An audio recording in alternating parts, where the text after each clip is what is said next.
నేనలా చెప్పకూడదంటే నువ్వొక పని చెయ్యాలక్షయ్య. ఏం చెయ్యాలి? అర్జెంటుగా నాకు 3 లక్షలు కావాలి. ఏమంటున్నావు వదినా? నేనెలా అంత డబ్బు తీసుకురాగలను? నువ్వెక్కడ్నుంచి తీసుకొస్తావో, ఎలా తీసుకొస్తావో నాకనవసరం అక్షయ్య. నీ ప్రేమ విషయం అత్తయ్య వరకు చేరకూడదంటే మాత్రం నాకు 3 లక్షలు ఇవ్వాల్సిందే. ఇంత అన్యాయంగా ప్రవర్తిస్తున్నావేంటి వదినా?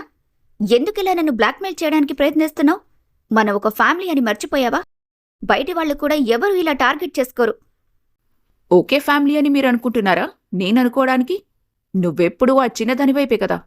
అది నన్ను అత్తయ్య దగ్గర బ్యాడ్ చేస్తుంటే నువ్వు సపోర్ట్ చేస్తుంటావు, నవ్వుతుంటావు. నువ్వెలా నా ఫ్యామిలీ మెంబర్ అనుకుంటాను నేను? నీకు నా గురించి మనసు లేనట్టే నాక్కూడా నీ మీద ఎలాంటి జాలి లేదు. తెల్లారేసరికి నాకు 3 లక్షలు అందాయా ఓకే, లేదంటే రేపు టిఫిన్ చేసే టైం కన్నా ముందే మన ఇంట్లో అగ్నిపర్వతం బద్దలవుతుంది.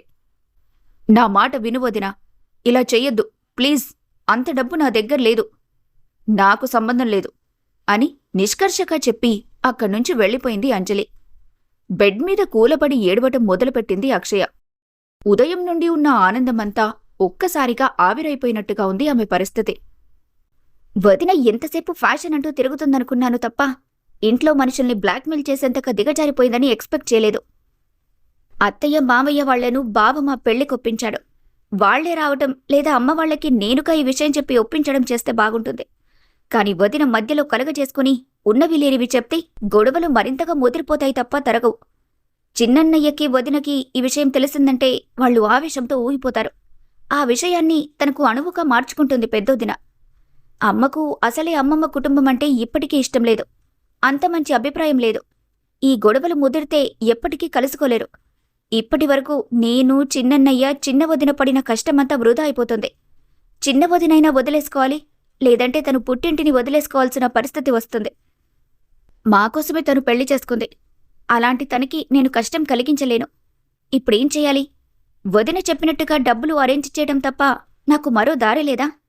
బావకి తెలిస్తే చాలా పెద్ద గొడవలు జరిగిపోతాయి అని తలపట్టుకుని ఏడుస్తున్న అక్షయ తెల్లవార్లు అలాగే గడిపేసింది. ఉదయానికి తనకు మరో దారి లేనట్టుగా తన దగ్గర ఎప్పటినుంచో ఉన్న సేవింగ్స్ అన్నింటినీ తీసుకెళ్లి అంజలికి అప్పగించింది. డబ్బు లేదన్నావు? 3 లక్షలు ఒక్క రాత్రిలో బాగానే అరేంజ్ చేశావే. మీ అన్నయ్యలు మీకు చాలా పాకెట్ మనీస్తున్నట్టున్నారు. ఇవి చాలా ఏళ్లుగా నేను దాచుకుంటున్న డబ్బు వదినా.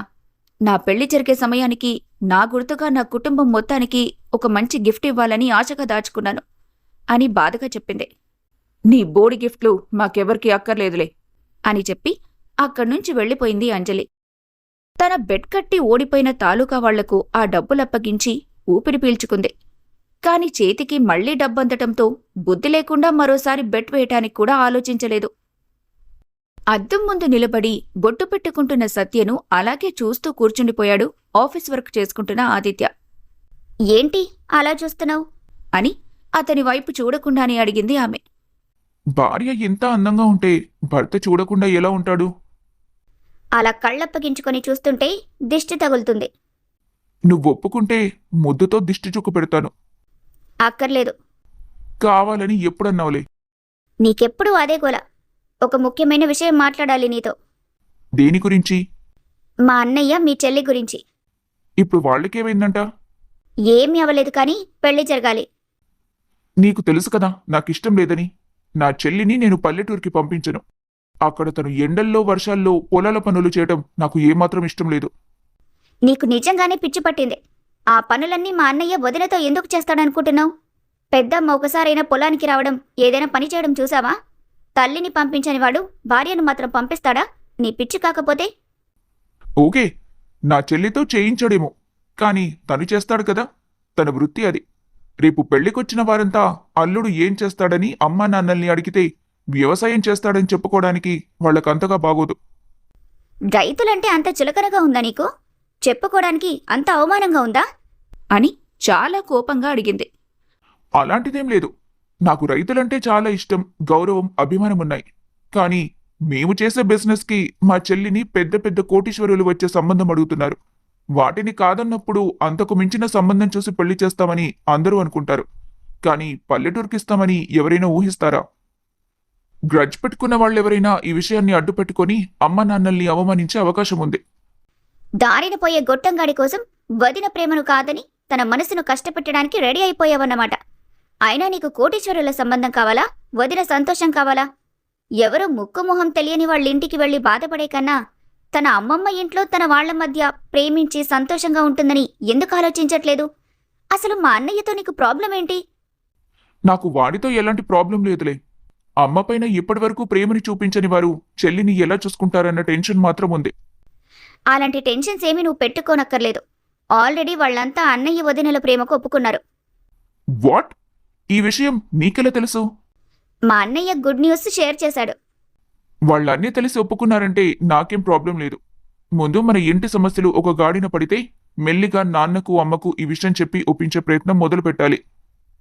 నేను ఆ విషయమే ఒకసారి గుర్తు చేయాలనుకున్నాను. అది సరే కానీ మీ ఇంట్లో పరిస్థితి ఏంటి? నీ గురించి అడుగుతున్నారేమో కదా. మన పెళ్లి గురించి తెలియకుండా చేసి తీసుకొచ్చేలా చేశావు. నేనొక పని విషయంగా వదినతో సిటీకి వచ్చినట్టుగా అన్నయ్య ఇంట్లో మేనేజ్ చేశాడు. డైలీ అమ్మా నాన్నలతో మాట్లాడుతున్నాను కాబట్టి ప్రాబ్లం లేదు. ఎప్పటికైనా మన పెళ్లి గురించి తెలియాలి కదా, అప్పుడేం చేస్తావు? నన్ను నువ్వే బలవంతంగా పెళ్లి చేసుకుని ఎత్తుకొచ్చేసావని చెప్తాను. అది విని చిరుకోపంగా చూస్తూ నెత్తిమీద మొట్టబోయాడు ఆదిత్య. ఆ దెబ్బ నుండి తప్పించుకుని నవ్వుతూ బయటికి పరిగెత్తింది సత్యభామ. అలా పరిగెడుతూ వెళ్లి అంజలికి డాష్ ఇచ్చేసింది. ఆమె వెనకే ఆదిత్య కూడా రావటం చూసి ఇద్దరి మొహాల్లో ఉన్న నవ్వుకి మంటెక్కిపోయింది ఆమెకు. ఇది ఇల్లనుకుంటున్నారా, ఇంకేమైననుకుంటున్నారా? మీ సరసాలేమైనా ఉంటే ఈ రూంలో చూసుకోండి, హాల్లో కాదు. మాటలు మర్యాదగా రానివ్వండక్క. ఇష్టానికి నాలుక జారితే నాకేం జారుతుందో కూడా నేను చెప్పలేను. డైరెక్ట్గా చూపిస్తాను. ఏం చేస్తావే, ఏం చేస్తావు అంటూ పైపైకి వెళ్ళింది అంజలి. దాంతో ఆమె చేతిని మెలితిప్పి వెనక్కి తిప్పేసింది సత్య. ఊరుకుంటున్నాను కదా అని నా ఓపికను పరీక్షించకు. ఎప్పటికైనా మనందరం ఒకటే ఫ్యామిలీ, కలిసి ఉండాల్సిన వాళ్ళం. ఉదయం లేస్తే మొహం చూసుకోవాల్సిన వాళ్ళమని వదిలేస్తున్నాను. ఎక్కువ చేశావంటే చేతి విరిచి ఇంకో చేతిలో పెడతాను అని వార్నింగ్ ఇచ్చి ముందుకు తోసేసింది సత్య. యూ, నిన్నూరికే వదల్ని, బుద్ధి చెప్తాను అని కోపంగా అక్కడ్నుంచి వెళ్ళిపోయింది అంజలి. చ, ఈవిడ మా అన్నయ్యకు ఎలా నచ్చిందో ఏంటో నాకు అర్థం కావట్లేదు అంటున్న ఆదిత్య మాటలు అప్పుడే రూమ్ నుండి బయటకొచ్చిన అరుణ్ చెవిలో పడ్డాయి.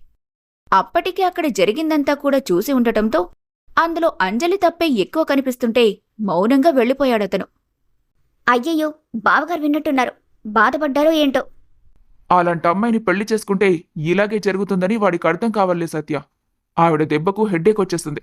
కాస్త కాఫీ తీసుకురావా అని అనటంతో కిచెన్లోకి వెళ్ళింది ఆమె. ఆఫీస్ కాల్ మాట్లాడుతూ టెన్షన్గా ఉన్న అరుణ్ ఆదిత్యలను చూశాడు మాధవరావు. ఏంటి ఇద్దరు ఇంత టెన్షన్గా ఉన్నారు? ఈ రోజు సండే అయినా కూడా ల్యాప్టాప్ పట్టుకొని ఉన్నారేంట్రా? గవర్నమెంట్ ప్రాజెక్ట్ ఒకటి హ్యాండిల్ చేస్తున్నాం కదా డాడీ, దాని గురించి వర్క్ చేస్తున్నాం. ప్రాజెక్ట్ డెడ్లైన్కి దగ్గరకు వచ్చేస్తుంది. ఈ ఒక్కరోజు కష్టపడితే చాలు, రేపటికి ఫుల్ సక్సెస్ అయిపోతాం. ఇంత కష్టపడ్డాక సక్సెస్ మీకు కాక ఇంకెవరికి వస్తుంది నాన్న? కానీ టెన్షన్ పడకుండా నిదానంగా చేసుకోండి అని చెప్పి అక్కడే పేపర్ చదువుకుంటూ కూర్చున్నాడు మాధవరావు. ఆ మాటలు హాల్లో ఖాళీగా కూర్చున్న అంజలి, వంటింట్లో లంచ్ ప్రిపేర్ చేస్తున్న అక్షయ, సత్య కూడా విన్నారు. ఆ రోజంతా అబ్బాయిలిద్దరూ వర్క్ చేస్తూనే ఉన్నారు. సాయంత్రం గార్డెన్లో ఫ్రెష్ ఎయిర్కి కూర్చొని వర్క్ చేస్తున్న ఆదిత్యకు సడన్గా కాల్ రావటంతో మాట్లాడుతూ పక్కకి వెళ్లాడు. అతనికి కాఫీ ఇవ్వడానికి వెళ్లి ఆదిత్య కాల్లో బిజీగా కనిపించడంతో మళ్లీ ఇవ్వచ్చులే అనుకుని తిరిగొచ్చేసింది సత్య. ఆమె వచ్చిన తర్వాత వేగంగా ల్యాప్టాప్ దగ్గరికి వెళ్లి వర్క్ అంతా డిలీట్ చేసేసింది అంజలి. అయిపోయావే సత్యభామ, ఈ రోజుతో నీ చాప్టర్ ఫినిష్ అని పైశాచికత్వంతో నవ్వుకుంటూ అక్కడ్నుంచి వెళ్ళిపోయింది. కాల్ మాట్లాడ్డం అయిపోయి తిరిగొచ్చిన ఆదిత్యకు చేసిన వర్క్ అంతా మాయమైపోయి కనిపించడంతో విపరీతంగా షాక్ అయ్యాడు. అన్నయ్య అని అరుస్తూ కంగారుగా ఇంట్లోకొచ్చాడు. ఏం జరిగింది? ఎందుకురా అంత టెన్షన్గా ఉన్నావు? ఏం జరిగిందో తెలియట్లేదన్నయ్య. ఉన్నట్టుండి వర్క్ అంతా డిలీట్ అయిపోయింది. వాట్? అలా ఎలా అయిపోయిందిరా? సరిగ్గా చూసావా? చూశానన్నయ్య. పక్కకు వెళ్ళి ఓ కాల్ మాట్లాడొచ్చేసరికి స్క్రీన్ బ్లాక్గా ఉంది. వెంటనే బ్యాకప్ ట్రై చేయి. చేశాను. డేటా అంతా బ్లాక్ అయిపోయింది. మై గాడ్, ప్రాజెక్ట్ అంతా నీ ల్యాప్టాప్లోనే సేవ్ అయింది కదరా. ఇప్పుడెలా ఇంత సడన్గా డిలీట్ అయిపోయింది అని ఏం చెయ్యాలో తెలియక తల పట్టుకుని కూర్చున్నాడు అరుణ్. చదువు సంధ్య లేని వాళ్ళని తీసుకొచ్చి ఇంట్లో పెట్టుకుంటే ఇలాగే జరుగుతుంది అని వెటకారంగా అంది అంజలి. ఏం మాట్లాడుతున్నావంజు? మీ చిన్న కోడలు గురించి మాట్లాడుతున్నానత్తయ్యా. ఇంతకుముందు తనే ఆదిత్య వైపుకు వెళ్లడం చూశాను. ఈ వర్క్ ఎంత ఇంపార్టెంట్ అని తెలుసో తెలియకో బ్లాక్ బోర్డ్ మీద రాసినంత తేలికగా ల్యాప్టాప్లో ఏం నొక్కిందో ఏంటో. అందుకే వర్క్ అంతా డిలీట్ అయిపోయింది. ఏది పడితే అది మాట్లాడకక్క. నేను ఆయనకి కాఫీ ఇవ్వడానికి వెళ్ళాను. మరిచ్చావా? లేదు, ఆయన కాల్లో బిజీగా ఉన్నారని వెనక్కొచ్చేశాను. కాల్లో బిజీగా ఉన్నాడని రాలేదు. నువ్వు చేసిన పనికి అక్కడే ఉంటే బుక్ అయిపోతావని భయపడి పరుగునొచ్చేశావు. నేను నిన్ను చూశాను. తానే మీ వర్క్ అంతా డిలీట్ చేసింది బేబీ. లేదు, నేను ల్యాప్టాప్ అసలు ముట్టుకోలేదు. నాకేం తెలీదు. ఎందుకు నాటకాలాడతావు? నువ్వేం మాట్లాడవేంట ఆదిత్య? నా భార్య ఇంత గొప్ప అంత గొప్ప, చదువు లేకపోయినా పల్లెటూరుదైనా అన్ని రకాలుగా మంచి చేస్తుందని గొప్పలకు పోయావు కదా. నా అండర్లో రన్ అయిన ప్రాజెక్టుల్లో చిన్న చిన్న మిస్టేక్స్ ఉన్నందుకు మీ అన్నయ్యతో నన్ను తిట్టించావు కదా. ఇప్పుడు నీ భార్య ఏకంగా వర్క్ అంతా డిలీట్ చేసేసింది. నెలల తరబడి మనం కష్టపడి చేసిన వర్క్ అంతా గంగలో పోసింది. ఇప్పుడు నీ కష్టం, ఈ ప్రెస్టీజ్ ప్రాజెక్ట్, గవర్నమెంట్ ప్రాజెక్ట్ అంతా ఏమైపోయాయి? నేను చేసింది తప్పైతే నీ భార్య చేసిందేంటి? ప్లీజ్, నువ్వైనా నన్ను నమ్ము. నేను నీ వర్క్ అసలు టచ్ చేయలేదు అని బేలగా ఆదిత్య కళ్ళల్లోకి చూసింది సత్య.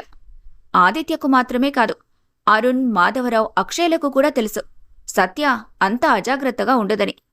ఆమెను ఎవ్వరూ ఒక్క మాట కూడా అనలేదు. చూసారా అత్తయ్య, ఇంత పెద్ద నష్టం జరిగినా కూడా ఆదిత్య తన భార్యని ఒక్క మాట అనట్లేదు. నీకు కావాల్సింది ప్రాజెక్ట్ వెనక్కి రావటమా, లేక నా భార్యను అందరూ అవమానించి అరవటమా? నాకు ప్రాజెక్ట్ కావాలా ఆదిత్య, కానీ అది ఎలా సాధ్యమవుతుంది? డెడ్లైన్కి ఇంకో 2 రోజులు మాత్రమే ఉంది. ఈ ప్రాజెక్ట్లో నీ కష్టం మాత్రమే కాదు, నాది, మీ అన్నయ్యది, మనందరిది ఉంది. అది నీ భార్య వల్ల నేలరాలిపోయింది. ఇది 100 కోట్లకు సంబంధించిన డీల్. It's okay. ఎన్ని రోజుల్లో అయినా నేను ఎలాగైనా ప్రాజెక్ట్ని సాధించుకుంటాను. నా భార్య వల్ల నీకేమి నష్టం రాదులే వదినా అని చెప్పి తన ల్యాప్టాప్ తీసుకుని రూంలోకి వెళ్ళిపోయాడు ఆదిత్య. సత్యవైపు విపరీతమైన కోపంతో చూసింది నీరజాదేవి. ఆ క్షణం ఎందుకో ధైర్యంగా ఉండలేకపోయింది సత్య. అందరి కష్టం నిజంగానే నాశనమైపోయిందన్న బెంగ ఆమెను అలుముకుంది. వెంటనే ఆదిత్య దగ్గరికి వెళ్ళింది. ఇది నువ్వు చెయ్యలేదని నాకు తెలుసు సత్య, కంగారు పడుకు అని అర్ధరాత్రి వరకు వర్క్ చేస్తూనే ఉన్నాడు ఆదిత్య. ఆల్రెడీ ఉదయం నుంచి చాలా స్ట్రెస్ తీసుకుని ఉన్న అతనికి అర్ధరాత్రి వేళ తెలియకుండానే కళ్ళు మూసుకుపోయి నిద్రపోయాడు. ఉదయం లేచి చూసేసరికి ఎదురుగా ఉన్న ల్యాప్టాప్లో డిలీట్ అయిన వర్క్ అంతా పూర్తయి కనిపించడంతో అదిరిపడ్డాడు అతను.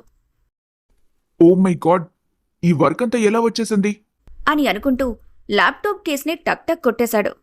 డిలీట్ అయిన వర్క్ అంతా బ్యాకప్ అయి కనిపిస్తుంటే అతని ఆనందానికి అవధులు లేకుండా పోయాయి. గాడ్, నిన్నంతా ఎంతో టెన్షన్ పడిపోయాను. కానీ ఈ వర్క్ ఎలా వచ్చేసిందో నాకు అర్థం కావట్లేదు. కాఫీ తీసుకోండి అని వినిపించిన సత్య వాయిస్కి తల తిప్పి చూశాడు. ఆమె కళ్ళు ఎర్రగా మారిపోయున్నాయి. ఏంటి అలా ఉన్నావు? రాత్రంతా ఏడ్చావా? లేదు. లేదని చెప్తున్నావు, కానీ నువ్వు బాధపడి ఉంటావని నాకు అర్థమవుతుంది. అంత బాధపడాల్సిన అవసరం లేదు సత్య. చూడు, వర్క్ అంతా బ్యాకప్ అయింది. కానీ ఇది నేను నైట్ ఎంత ట్రై చేసినా అవ్వలేదు. ఎప్పుడయ్యిందో అర్థం కావట్లేదు. రాత్రి చేస్తూనే నిద్రపోయారు కదా, ఆ నిద్రమత్తులో గమనించుకోలేదేమో. మీరే బ్యాకప్ చేసుంటారు. ఏదైతే ఏంటి, వర్క్ అంతా వృధా అయిపోకుండా తిరిగొచ్చేసింది. అదే సంతోషం. అవును, వెంటనే ఇదంతా అన్నయ్య ల్యాప్టాప్కి ట్రాన్స్ఫర్ చేసేయాలి అని ల్యాప్టాప్ ప్రాబ్లం ఏదైనా ఉందేమో అనుకుని ఫ్రెష్ అయిపోయి గబగబా అరుణ్ దగ్గరికి వెళ్ళిపోయాడు ఆదిత్య. గట్టిగా నిట్టూర్చి రాత్రంతా లేని నిద్రకు టిఫిన్ కూడా చేయకుండానే నిద్రపోయింది సత్య. అన్నయ్య చూడు, వర్క్ అంతా బ్యాకప్ అయిపోయింది. ఇక టెన్షన్ పడాల్సిన అవసరం లేదు. అమ్మా, టెన్షన్ పోయిందిరా బాబు. త్వరగా ఫినిష్ చేసేసి సబ్మిట్ చేద్దాం. అవునన్నయ్యా అంటూ ఆ పనిలో పడ్డారు ఇద్దరు. ఇలా ఎలా బ్యాకప్ అయింది? మరోసారి బ్యాకప్ అవ్వడానికి ఛాన్స్ లేకుండా డిలీట్ చేశాను కదా. ఈ వంక పెట్టుకొని దాన్ని గట్టిగా ఇరికించాలనుకున్నాను. ఈ ప్రాజెక్టుతో అందులో కోట్ల లాస్ వచ్చేది. అది అడుగు పెట్టడం వల్ల ఇంత లాస్ వచ్చిందని చెప్పి అత్తయ్య దగ్గర మరింతగా చెడ్డదాన్ని చేద్దామనుకుంటే నా ప్లాన్ అంతా రివర్స్ అయింది. దీని టైం బాగున్నట్టుంది అని అనుకుంటూ అక్కడ్నుంచి వెళ్ళిపోయింది అంజలి. రోజులు నిదానంగా కదిలిపోతూనే ఉన్నాయి. అక్షయ్య అశ్వల ఫోటోలు అడ్డుపెట్టుకొని మరో 2 సార్లు అక్షయ్యను ఎన్నో విధాలుగా బ్లాక్మెయిల్ చేసి లక్షల్లో డబ్బులు లాగేసింది అంజలి. మొదటిసారి తన సేవింగ్స్ని ఇచ్చేసిన అక్షయ్య మరో 2 సార్లు అప్పు చేయక తప్పలేదు. ఈ విషయం ఇంట్లో తెలిస్తే ఎంత పెద్ద గొడవలు జరిగిపోతాయేమో అన్న భయంతో, బెంగతో ఆమె రోజురోజుకి చిక్కిపోవడం ప్రారంభించింది. ఇంట్లో ఎవరితోనూ సరిగ్గా మాట్లాడట్లేదు, సరిగ్గా భోజనం చేయట్లేదు, చదువుకోవట్లేదు. ఎప్పుడూ డల్గానే ఉంటుంది. ఆమెను ఎవ్వరూ గమనించే స్థితిలో లేరు. ఎవరి పనుల్లో వాళ్లు బిజీ అయిపోయారు. కాని సత్య తనని గమనిస్తూనే ఉంది. ఓ రోజు అడగనే అడిగేసింది. ఏంటి వదినా అలా ఉన్నావు? ఏదైనా ప్రాబ్లమా? నాకేం ప్రాబ్లం ఉందో దినా? అదేం లేదు అని నవ్వడానికి ప్రయత్నిస్తూ చిన్నగా పెదాలు సాగదీసింది. నువ్వెప్పుడు ఎలా ఉంటావో నాకు చాలా బాగా తెలుసు వదినా. మన పరిచయం ఎప్పటిది కాదు, స్నేహం ఎప్పటిది కాదు. నువ్వు నవ్వితే ఎలా ఉంటావో, బాధగా ఉన్నప్పుడు ఎలా ఉంటావో నాకు తెలీదా చెప్పు? కొద్ది రోజులుగా చాలా డల్గా ఉంటున్నావు. ఎందుకు? ఏంటి సమస్య? నాతో చెప్పకూడదా? అలాంటిదేం లేదు వదినా. మీ అన్నయ్యను బాగా మిస్ అవుతున్నాను, అంతే. అంత మిస్ అయితే ఒకసారి ఊరికి వెళ్ళి రావాల్సింది కదా. ఇప్పుడు వెళ్ళడానికి వంకలేదు. నేనొక్కదాన్నే వెళ్తానంటే ఇంట్లో ఎవరూ ఒప్పుకోరు కూడా. ఒక పని చెయ్యి, మా అన్నయ్యను నువ్వే పెళ్లి చేసుకో. చక్కగా వెళ్ళి అక్కడే ఉండిపోవచ్చు. నేను కూడా దానికోసమే ఎదురుచూస్తున్నాను. కాని టైం సహకరించాలి కదా. ఆ మాటలన్నీ చాటుగా విన్న అంజలి ఆశ్చర్యపోయింది. అంటే వీళ్ల ప్రేమ విషయం ఆల్రెడీ దీనికి తెలుసా? తెలిసి కూడా మౌనంగా ఉందా? ఎవరికైనా ఇంట్లో చెప్పిందా? ఆదిత్యకు తెలుసా? అక్షయ ప్రేమించే అబ్బాయికి సత్యకి ఏమైనా సంబంధం ఉందా? ఈ అవకాశాన్ని మనం ఉపయోగించుకొని తీరాలి. అసలే ఇప్పుడు మనకు డబ్బు అవసరం చాలా ఉంది. నిన్న ఒక 4 లక్షలు అరేంజ్ చేయమని దీనికి చెబితే ఏం చేసుకుంటావో చేసుకోన్నట్టుగా మాట్లాడింది కదా. ఒకసారి భయం పెట్టాలి అని కన్నింగా నవ్వుకొని అత్తయ్యా అని గట్టిగా అరిచింది. ఆ అరుపుకి అందరూ హాల్లోకొచ్చేశారు. ఏంటంజలి అంత గట్టిగా అరిచావు? ఏం జరిగింది? మన కొంప కొల్లేరైపోతుంది అత్తయ్యా. పరువు మంటల్లో కలిసిపోతుంది. మీ అబ్బాయి చేసిన ఘనకార్యం వల్ల మనం త్వరలోనే తలదించుకోవాల్సి వస్తుంది. ఏంటమ్మా, ఎప్పుడు ఏదో ఒక గోలు చేస్తూనే ఉంటావు? ఇప్పుడేం జరిగిందని ఇలా మాట్లాడుతున్నావు? అసలు ఏం మాట్లాడుతున్నావో నీకైనా అర్థమవుతుందా? అని చిరాకు పడ్డాడు మాధవరావు. ఏం జరిగిందో చెప్తే మీకు గుండెపోటు రాగలదు మావయ్య. అత్తయ్య, మావయ్య గారిని గట్టిగా పట్టుకోండి అంజీ, పిచ్చి పిచ్చిగా మాట్లాడకుండా మ్యాటర్ ఏంటో చెప్పు అని సీరియస్గా అడిగాడు అరుణ్. మీ చెల్లి ఎవరినో ప్రేమిస్తుందట అని బాంబు పేల్చింది అంజలి. ఆమె అలా చెప్తుందని ఊహించని అక్షయ విపరీతంగా షాక్ అయింది. ఏం మాట్లాడుతున్నావంజి నువ్వు? అక్షయ ఎవరినో ప్రేమించడమేంటి? ఆ విషయం నీకెలా తెలుసు? నేను నిజంగానే చెప్తున్నాను అరుణ్. మీ చెల్లి ఎవరినో ప్రేమిస్తుంది. అది కూడా మన క్లాస్కి మన తాహతకు తగ్గ అబ్బాయిని కాదు, ఏదో రోడ్ సైడ్ రోమియోని ఇష్టపడుతుంది. అంతేకాకుండా ఈ విషయం మన దగ్గర చాలా సీక్రెట్గా మెయింటైన్ చేస్తుంది. తను ఆ అబ్బాయిని పెళ్లి చేసుకుంటే ఖచ్చితంగా తను కూడా రోడ్డు మీదకొచ్చేస్తుంది. ఆ విషయం తెలిసి కూడా ఈ సత్య తనకి సపోర్ట్ చేస్తుంది. నేనిప్పుడే నా చెవులారా విన్నాను, నా కళ్ళారా చూశానత్తయ్యా. ఈ సత్యకు అంతా తెలుసు. తను మన అక్షయ చెడు కోరుకుంటుంది, బాగుపడకూడదని ఆశిస్తుంది. కాబట్టే తన ప్రేమను ఎంకరేజ్ చేస్తున్నట్టుంది. ఈ విషయం ఇంట్లో తెలిస్తే ఎవరూ ఒప్పుకోరని చెప్పి తనని లేచిపోమ్మని కూడా చెప్తుంది. ఆదిత్య, నా భార్య ఎంతో గొప్ప అని, ఎలాంటి భార్యను తీసుకొస్తానో చూడు అని నాకు ఛాలెంజ్ చేశావు కదా. ఇదేనా నువ్వు తీసుకొచ్చిన భార్య గుణం? ఇంటి ఆడపిల్లను బాధపెడితే బాగుపడతారా? మీ భార్య ఇంట్లో అందరూ నష్టపోయేలా చేసి, బాధలు కూడుకుపోయేలా చేసి, ఆస్తి కాజేయాలని చూస్తున్నట్టుంది. అక్షయ, నీ వదిన చెప్తుంది నిజమేనా? నువ్వు ఎవరినైనా ప్రేమిస్తున్నావా అని చాలా సీరియస్గా అడిగింది నీరజాదేవి. ఏం చెప్పాలో తెలియక మౌనంగా చూసింది అక్షయ. అది నిజమే కదా, అందుకే తను మౌనంగా ఉంది. వదినా ప్లీజ్, నీకు దండం పెడతాను. ఎందుకిలా నన్ను టార్చర్ చేస్తున్నావు? ఈ విషయం ఇప్పుడే ఇంట్లో తెలియటం నాకిష్టం లేదు. ప్లీజ్ వదినా, ఇకనైనా ఆపు అని ఎవ్వరికీ వినపడకుండా చిన్నగా రిక్వెస్ట్ చేసింది అక్షయ. రాత్రి ఏదో మాట్లాడినట్టున్నావు. అందుకు నేను సారీ చెప్తున్నాను వదినా. నీకు కావాల్సిన డబ్బులు 2 రోజుల్లో ఎలాగైనా అరేంజ్ చేస్తాను. ప్లీజ్ ఈ విషయం ఇక్కడితో వదిలేయ్. అలా దారికొచ్చావు, బాగుంది. ఇక నేను మాట్లాడను. ఎలా మేనేజ్ చేసుకుంటావో చేసుకో. నేను ఎవ్వరిని ప్రేమించట్లేదు మమ్మీ.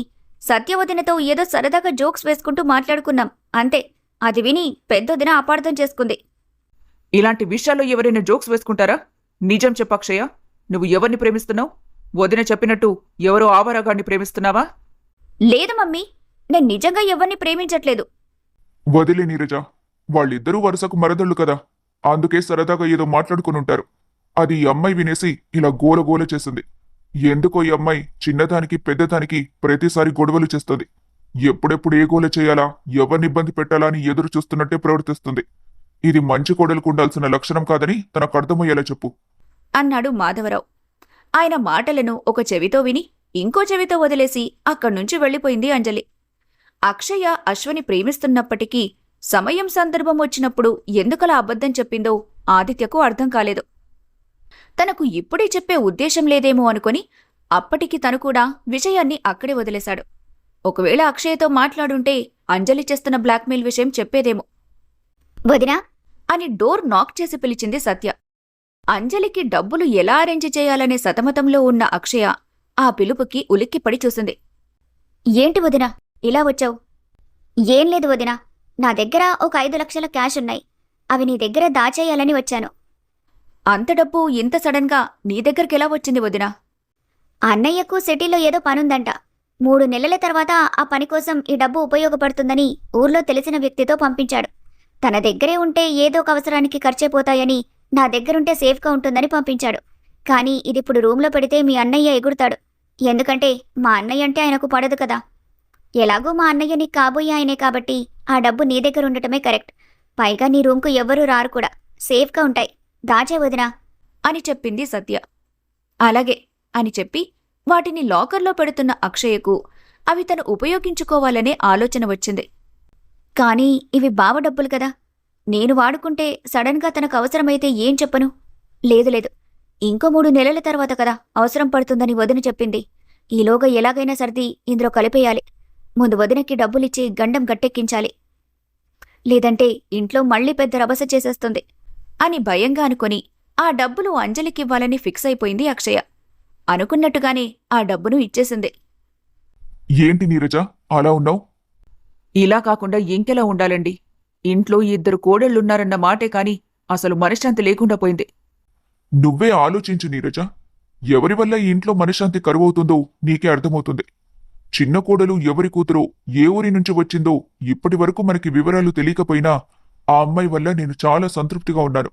తను మనందర్నీ చూసుకునే తీరు, వండి పెట్టడం, ఎవరికైనా ఏ అవసరమున్నా వెంటనే గుర్తుంచుకొని చేసి పెట్టడం చూడచక్కగా ఉన్నాయి. నువ్వు ఇష్టపడి తెచ్చుకున్న పెద్ద కోడలు మాత్రం పూటకొక గొడవ చేస్తూ ఉన్న మనశ్శాంతిని లాగేసుకుంటూ ఎంత గందరగోళం చేస్తుందో నీకే కనిపిస్తుంది కదా. పెద్ద కోడలిపై ఉన్న ఆప్యాయతతో కాకుండా, చిన్న కోడలిపై ఉన్న ఇష్టంతో కాకుండా ఒక అత్తగారిలా, ఒక ఆడదానిలా ఆలోచించు. ఎవరి తప్పు ఎక్కువగా ఉందో నీకే తెలుస్తుంది. నాకు కనిపిస్తూనే ఉందండి, కానీ ఎందుకో దాన్ని ఒప్పుకోలేకపోతున్నాను. అది నీ ఈగో మాత్రమే. పెద్దోడు తను కోరుకున్న అమ్మాయిని నీ ఇష్టంతో, అంగీకారంతో తెచ్చుకున్నాడు. ఇప్పుడు తనతో సంతోషంగా లేడు. చిన్నోడు ఉన్నట్టుండి కోడలితో వచ్చేసిన ఆ అమ్మాయి వల్ల మనమందరం సంతోషంగా ఉన్నాం. వాడు కూడా ఆ అమ్మాయితో ఎంతో ఆనందంగా ఉన్నాడు. పిల్లల సంతోషం కాకుండా మనకు కావాల్సింది ఇంకేముంది చెప్పు? అవునండి, నాకు కావాల్సింది కూడా వాళ్ళు సంతోషంగా ఉండటం మాత్రమే. కాని ఇప్పుడు పెద్దోడు పెద్ద కోడలు అంత సఖ్యతగా ఉన్నట్టు కనిపించట్లేదు. అవును, వారితో మాట్లాడాలి. అందరినీ ఒకసారి కూర్చోబెట్టి అర్థమయ్యేలా మాట్లాడితే అందరూ సర్దుకుంటారు నీరజ. అదంతా నువ్వు మనసులో పెట్టుకుని కుంగిపోవద్దు.